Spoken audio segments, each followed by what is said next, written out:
Go back a little to getting started. Okay. You say,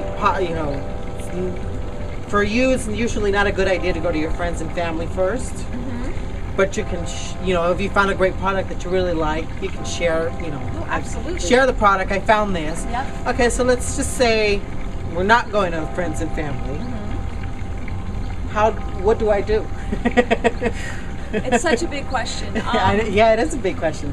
Now, what would you tell your distributor? What I tell my distributors is I do believe in making that list. I just don't think it should be your inner circle in that list. Now, other people, again, would say it should absolutely be your inner circle. Those are the people who support you the most. I say you should be prospecting people who are targets for what it is that you offer. Right? If you're offering a weight loss product, target people who might be interested in weight loss products. If you're offering, and again, every company's different. Some companies are product oriented. They're going to tell you to go out and prospect people to sell your product and letting them naturally become distributors. Other companies are distributor oriented.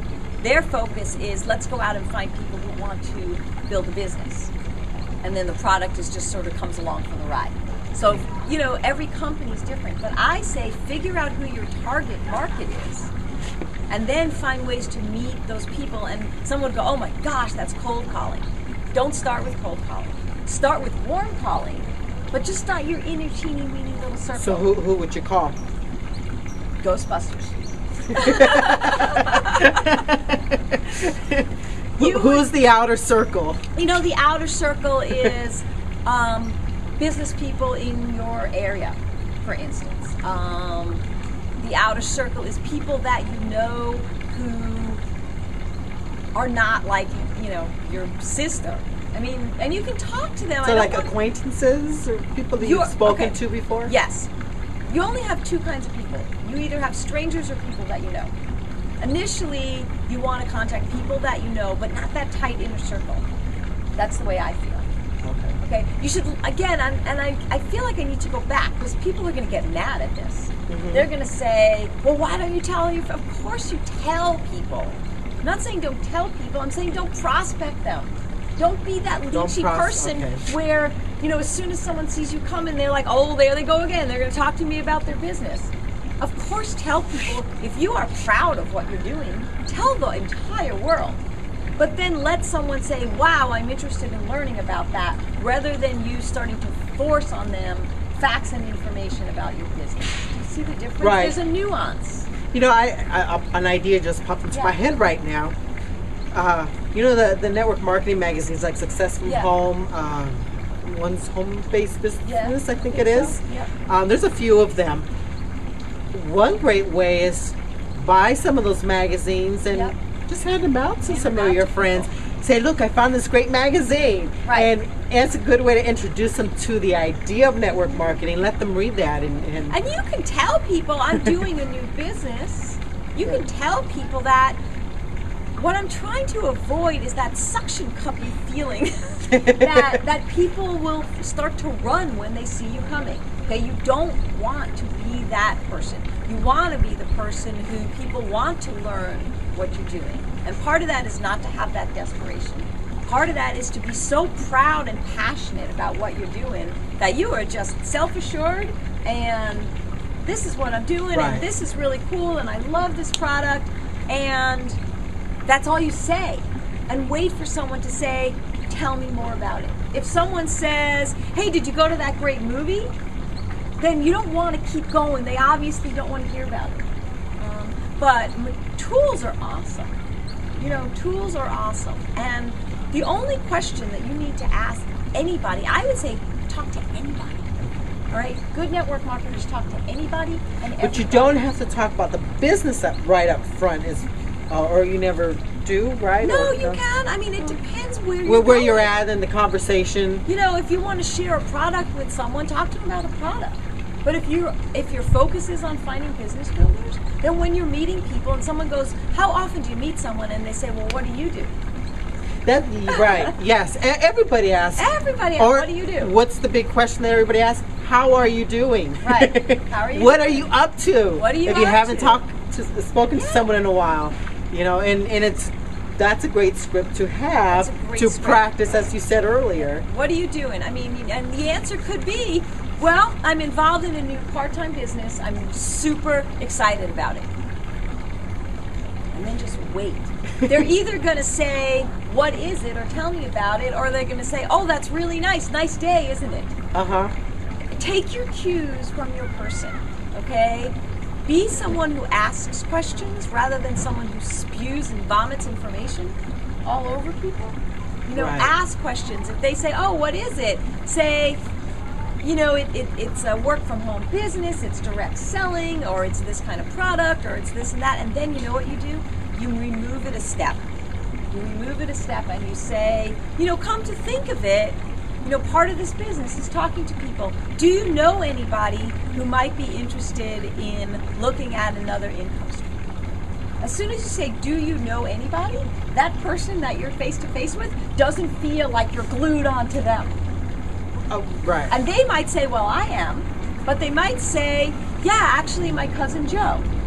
Yeah. I've tried that approach before, and it actually works. Well, people don't feel threatened. Right? Because I'm in send out cards, but I'm not building a business. I like product. It's a great product. Yes, and I like sending out the thank you cards and all the happy birthday cards.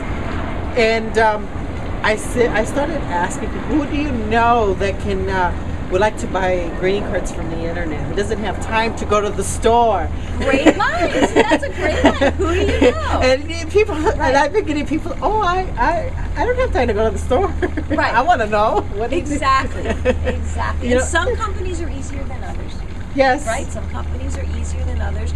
But I would say, you know, make your list. Who do you know who you can approach to tell them about your new business? Okay, it's not called network marketing for nothing. It's networking. So who do you know who you can tell about your new business? But my feeling is use that line. When you're talking to that person, you're telling them about your new business, ask them, who do you know who might be interested in greeting cards? Who do you know who might be interested in weight loss? Who do you know who might be interested in an additional income stream? And then that person has the opportunity to decide if they want to know or if they don't want to know, and then you can take your cues from them, and then you're not setting yourself up for rejection, and they're not getting that feeling of, uh-oh, they're going to sell me. Right.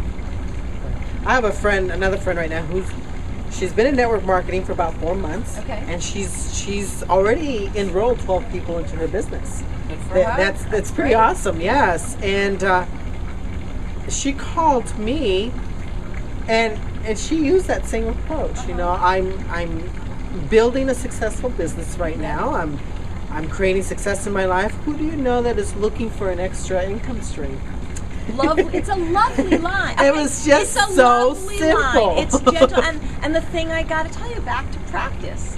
If you can flow that line out of your mouth without feeling nervous, without feeling like, oh my God, they have to say yes. Oh, I did forget what she added. I'm sorry. She did say, I know that you're happy where you're at, what you're doing in your life. You know, that's why I'm asking, who do you know that? And I almost wanted to say, like, I'm not looking for another opportunity, but I almost was like, Exactly.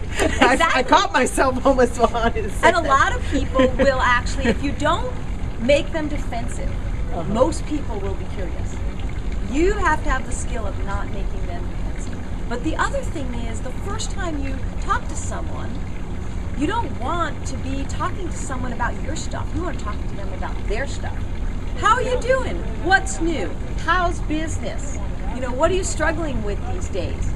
You know, so that when you ask them a question, you know what's going on in their life already. Right? If someone sits there and in a conversation says to you, man, I so wish I could quit my job, but I don't know what else to do. Bingo! They've just given you a really valuable piece of information rather than being you know, the nasty used car salesman, you could be the potential problem solver of a problem. Right. They just told you. And you that could ask them additional questions about, well, what is it that you're not liking? You know, what would you like to do? Have you ever imagined? You know. Well, yeah, engage in conversation. We do that with our friends, you know. Do that with everybody. You know, if you had $1 million, what would you do now, right now? You know, I asked that question the other day on Facebook. If someone gave you $10,000 today, what would you do? What would you do? It's called consultative selling, and it's a much more comfortable way of selling than pitching. Right. And it's really a genuine regard for the other person that